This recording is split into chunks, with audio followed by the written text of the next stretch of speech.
The purpose of this record is to show you how to use your imagination to achieve your every desire. Most men are totally unaware of the creative power of imagination and invariably bow before the dictates of facts and accept life on the basis of the world without. But when you discover this creative power within yourself, you will boldly assert the supremacy of imagination and put all things in subjection to it. When the man speaks of God in man, he is totally unaware that this power called God in man is man's imagination. This is the creative power in man. There is nothing under heaven that is not plastic as potter's clay to the touch of the shaping spirit of imagination. I want to show you today how to put your wonderful imagination right into the feeling of your wish fulfilled, and let it remain there and fall asleep in that state. And I promise you from my own experience, you will realize the state in which you sleep if you could actually feel yourself right into the situation of your fulfilled desire and continue therein until you fall asleep. As you feel yourself right into it, remain in it until you give it all the tones of reality, until you give it all the sensory vividness of reality. As you do it, in that state, quietly fall into sleep. And in a way you will never know, you could never consciously devise the means that will be employed, you will find yourself moving across a series of events leading you towards the objective realization of this state. Now here is a practical technique. The first thing you do, you must know exactly what you want in this world. When you know exactly what you want, make as lifelike a representation as possible of what you would see and what you would touch and what you would do and physically moving in such a state. For example, suppose I wanted a home, but I had no money, but I still know what I want. I, without taking anything into consideration, I would make as lifelike a representation of the home that I would like, with all the things in it that I would want. And then, this night, as I would go to bed, I would, in a drowsy, sleepy state, the state that borders upon sleep, I would imagine that I am actually in such a house, that were I to step off the bed, I would step upon the floor of that house. Were I to leave this room, I would enter the room that is adjacent to my imagined room in that house. And while I am touching the furniture and feeling it to be solidly real, and while I am moving from one room to the other in my imaginary house, I would go sound asleep in that state. And I know that in a way I could not consciously devise, I would realize my house. I have seen it work time and time again. If I wanted promotion in my business, I would ask myself what additional responsibilities would be mine were I to be given this great promotion. What would I do? What would I say? What would I see? How would I act? And then in my imagination, I would begin to see and touch and do and act as I would outwardly see and touch and act were I in that position. If I now desired the mate of my life, were I now in search of some wonderful girl or some wonderful man, what would I actually find myself doing that would imply that I have found my state? For instance, suppose now I was a lady. One thing I would definitely do, I would wear a wedding ring. I would take my imaginary hands and I would feel the ring that I would imagine to be there. And I would keep on feeling it until it seemed to me to be solidly real. I would give it all the sensory vividness I am capable of giving anything. And while I am feeling my imaginary ring, which implies I am married, I would sleep. While sitting in my chair, I would feel myself right into the situation of my fulfilled desire. And having felt myself into that state, I would not let it go. I would keep that mood alive, and in that mood, I would sleep. You know, people are totally unaware of this fantastic power of the imagination. But when man begins to discover this power within it, He never plays the part that he formerly played. He doesn't turn back and become just the reflector of life. From here on in, he is the affector of life. The secret of it is to center your imagination in the feeling of the wish fulfilled and remain therein. For in our capacity to live in the feeling of the wish fulfilled lies our capacity to live the more abundant life. Most of us are afraid to imagine ourselves as important and noble individuals, secure in our contribution to the world, just because at the very moment that we start our assumption, reason and our senses deny the truth of our assumption. We seem to be in the grip of an unconscious urge which makes us cling desperately to the world of familiar things and resist all that threatens to tear us away from our familiar and seemingly safe moorings. But I appeal to you to try it. If you try it, you will discover this great wisdom of the ancients, for they told it to us in their own strange, wonderful, symbolical form. But unfortunately, you and I misinterpreted their stories and took it for history when they intended it as instruction to simply achieve our every objective.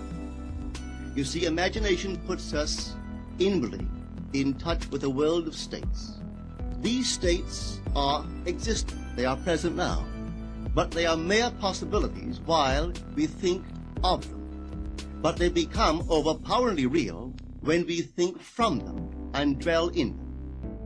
You know, there's a wide difference between thinking of what you want in this world and thinking from what you want. Let me tell you, when I first heard of this strange and wonderful power of the imagination, it was in 1933 in New York City. An old friend of mine taught it to me. He turned to the 14th of John, and this is what he read. In my Father's house are many mansions. If it were not so, I would have told you. I go to prepare a place for you. And if I go and prepare a place for you, I will come again and receive you unto myself, that where I am, there ye may be also. He explained to me that this central character of the Gospels was human imagination.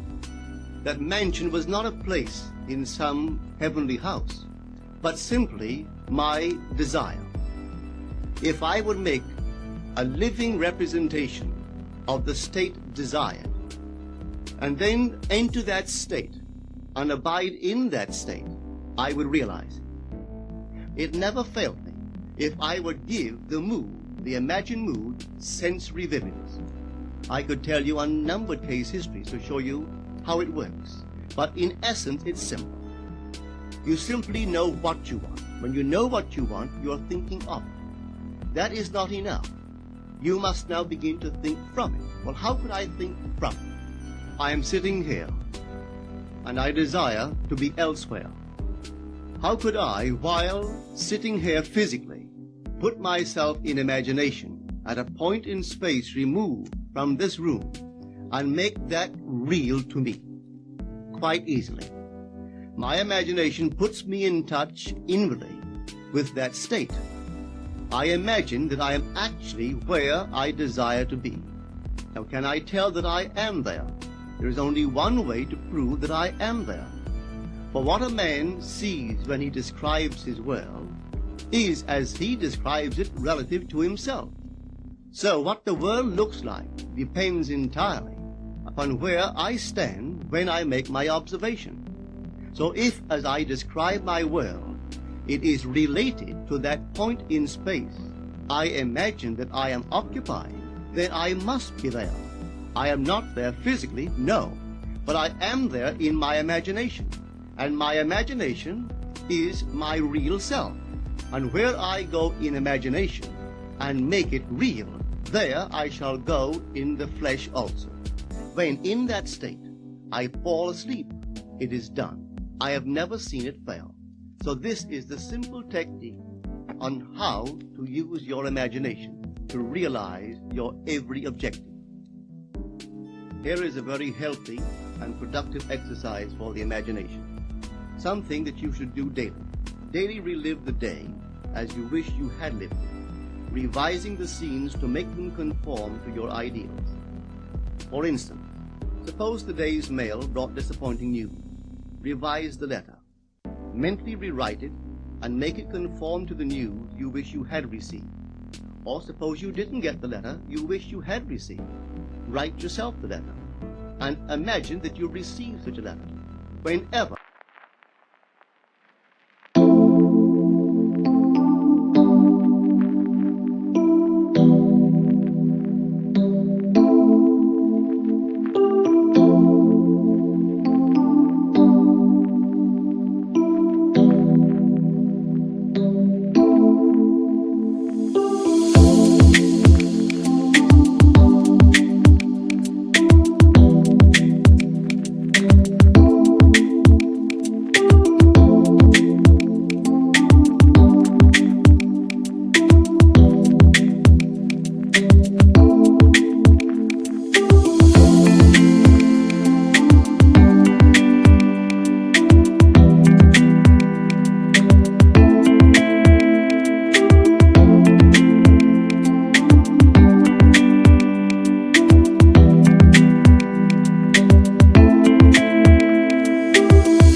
you do in your imagination that which you would like to do in the outer world, that you will do in the outer world.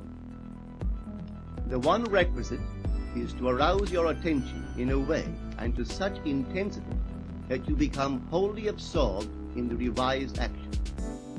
You will experience an expansion and refinement of the senses by this imaginative exercise and eventually achieve vision in the inner world.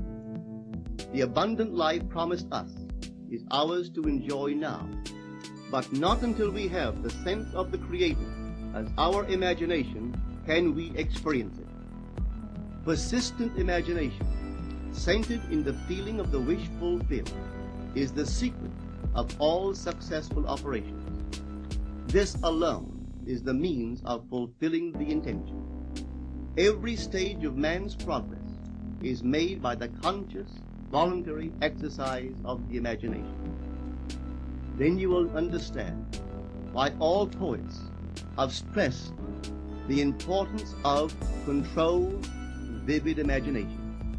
Listen to this one by the great William Blake. In your own bosom,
You bear your heaven and earth, and all you behold, though it appears without, it is within, in your imagination, of which this world of mortality is but a shadow.